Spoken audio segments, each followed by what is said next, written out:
და კვლავ საქართველოს ორგანიზაცია საქართველოს ინფრასტრუქტურული პროექტების ინიციატივა მიმართავს საქართველოს მთავრობას და ითხოვს, რომ 2014 წელი ენერგეტიკული პროექტების შახდენიზის და ხუდონის პროექტების წლად გამოცხადდეს.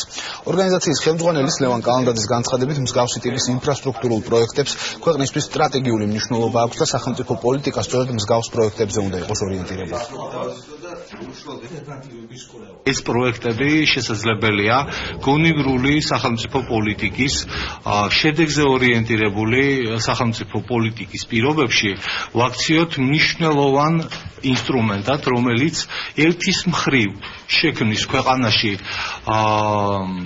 ეკონომიკური განვითარების, ეკონომიკური ზრდისთვის ხელსაყრელ გარემოს. ჩვენ ერთხელ სამუდამოდ უნდა მოვიხსნათ არასრულფასოვნების კომპლექსი, არ უნდა გვეშინდეს დიდი პროექტების და აუცილებელია საცოცხლო მნიშვნელოვანია ჩვენი ქვეყნისთვის დიდი მასშტაბური პროექტების განხორციელება.